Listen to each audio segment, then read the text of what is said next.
Hello, Mr. Brown. Thank you for inviting me to your house so I can check on you. I'm Nurse Stephanie. Is it okay if I sit down next to you? Oh, yes, of course. Hi, Stephanie. Nice to meet you. Nice to meet you too. I heard that you called the doctor's office because you had some concerns about bruising and you just recently had hip surgery.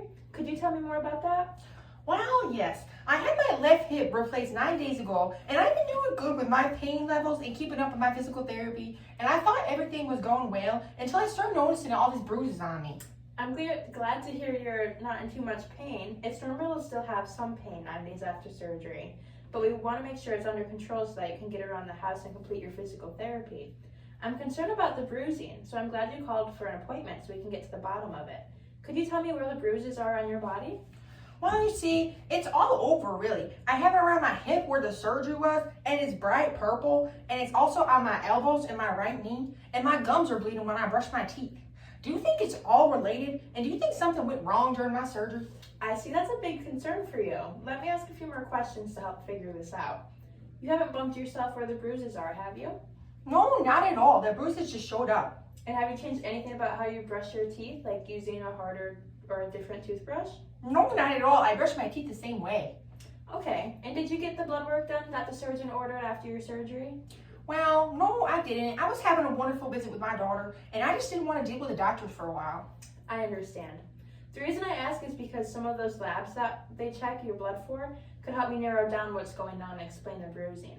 I do want you to get the blood work done as soon as possible. Does that sound reasonable to you? Yes, thank you. I didn't realize it was so important. I never knew I would start having these issues after my surgery. I'm sorry you're experiencing these issues. We're going to figure this out together.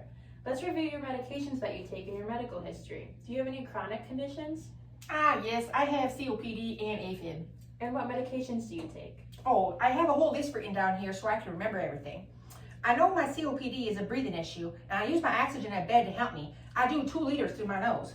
And I know the doctor told me to take 0.15 microgram of warfarin and 0.25 milligram digoxin for my AFib every day, but I don't really know why. And I know my heartbeat's funny with my AFib, so maybe they fixed the way my heart beats. I also take 100 milligrams theophylline in the morning and at night, and I take some vitamin C. And I just finished the antibiotic cefazolin yesterday that my surgeon had me taking after my surgery. Also, my daughter started having me take this stuff called ginkgo biloba, 160 milligrams in the morning and night to help with my memory. I think that's everything. This has been very helpful, Mr. Brown. It's great that you keep a list of your current medications up to date. I just want to make sure that we both understand why you're taking each medication and how they should help you.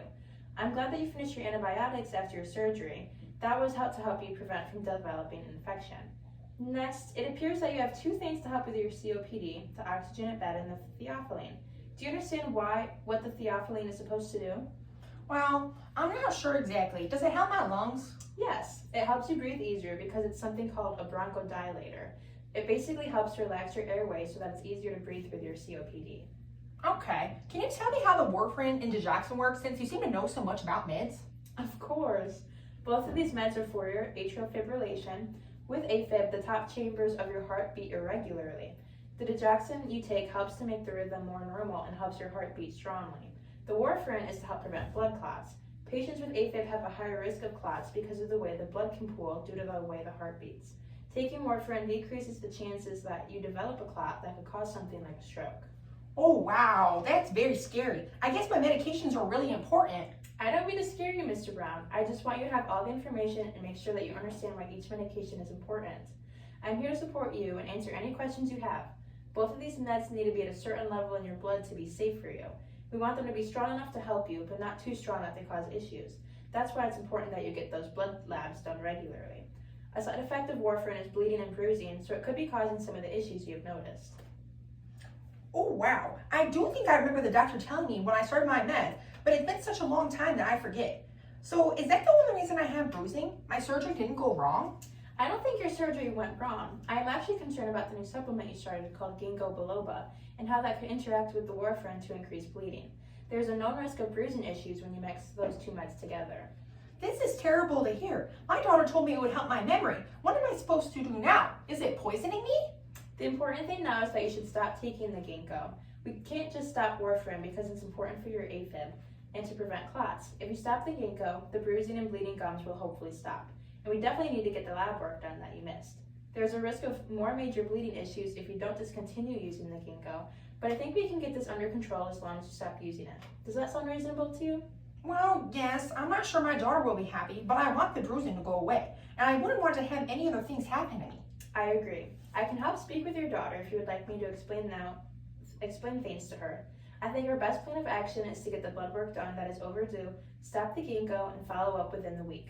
We will monitor your symptoms to make sure the bruising and bleeding gums are going away and that you don't develop any new issues. How does that sound? That sounds good to me. I will stop it straight away, and I will go get my blood drawn later this afternoon. Thank you for your help. Of course, Mr. Brown. Please call the office with any concerns and we'll be reaching out to set up a follow-up visit. Have a good day. Bye-bye. Thank you, nurse.